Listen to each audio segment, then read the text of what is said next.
Bonjour, votre neurologue a demandé qu'on puisse se rencontrer suite à votre AVC parce qu'un petit foramen ovale a été découvert lors du bilan de cet AVC. Alors, pourquoi à la suite d'un problème neurologique vous allez voir le cardiologue? Eh bien, en fait, l'explication vient du traitement de l'AVC, qui est la première chose qu'on doit faire dans votre situation, et à partir de là, de comprendre pourquoi cet AVC a pu arriver chez un jeune patient, ce qui est très inhabituel. Et donc, tout un bilan avait été réalisé lors de votre hospitalisation. On a vérifié qu'il n'y ait pas d'arythmie cardiaque, car c'est une cause d'AVC même chez le jeune. On a vérifié que les artères n'étaient pas encrassées par du cholestérol, c'est l'athérosclérose qu'on peut trouver des fois au niveau des carotides ou au niveau intracérébral, ce n'est pas votre cas. On a vérifié qu'il n'y ait pas de problème de coagulation du sang et on a fait une échographie endo-ésophagienne. Et sur cette échographie endo-ésophagienne, vous vous souvenez, c'est l'examen où vous avez dû avaler ce tuyau qui permet de voir le cœur depuis l'ésophage. On a découvert un foramen ovale.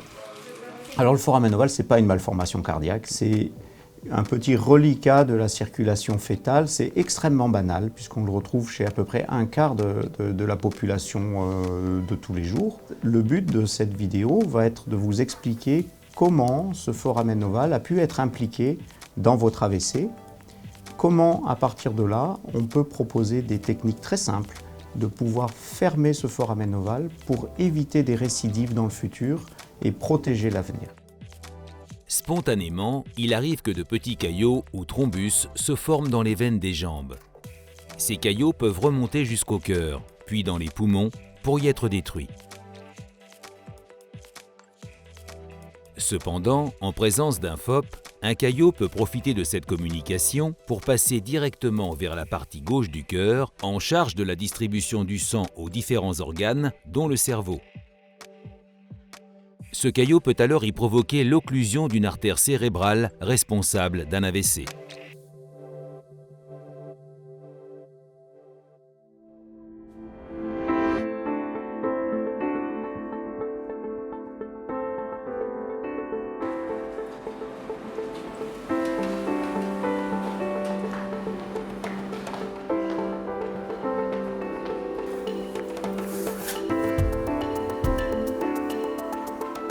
Pas d'allergie alimentaire, pas d'allergie à des médicaments, monsieur? Des lunettes? Oui. Des appareils dentaires qui s'enlèvent? Non.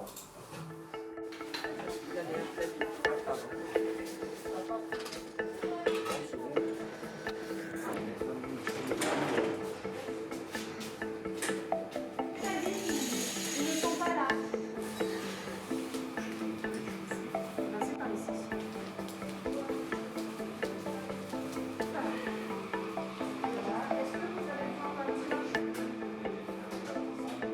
Bonjour, je suis le docteur Ben. Je vais vous faire l'échographie dans la bouche. Avant ça, vous pouvez voir dedans.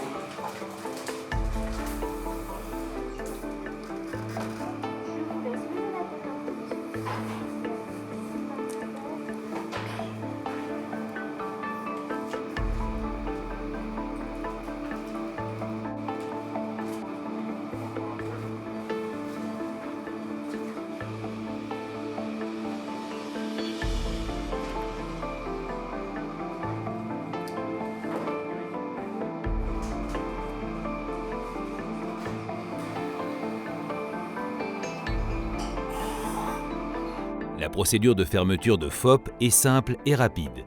Elle consiste en une ponction sous anesthésie locale de la veine fémorale, permettant de monter un guide jusqu'au cœur. Grâce à des appareils de radiologie et d'échographie, le guide est passé à travers le FOP du cœur droit vers le cœur gauche.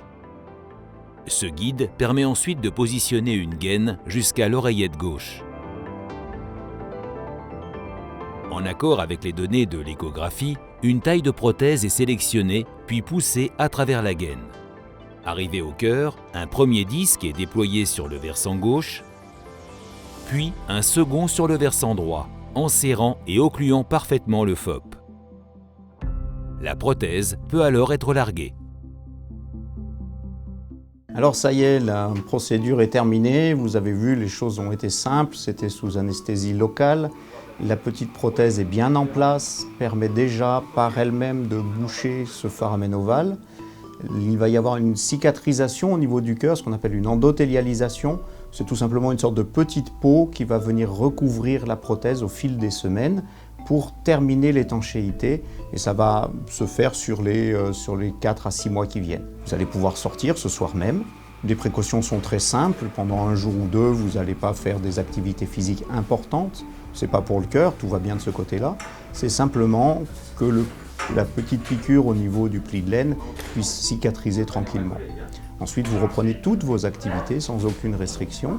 Et le traitement va lui aussi être très simple. Ça va être un traitement à base d'aspirine et une sorte de cousin de l'aspirine qui s'appelle le clopidogrel. C'est un traitement que vous allez prendre pendant 1 mois. Puis, au bout d'1 mois, on reprend l'aspirine que vous aviez déjà, que votre neurologue vous avait proposé à la suite de l'AVC. Et ça, c'est un traitement qui va durer pendant plusieurs années en fonction de ce que le neurologue vous conseillera. Pour la part cardiaque, les choses sont extrêmement simples.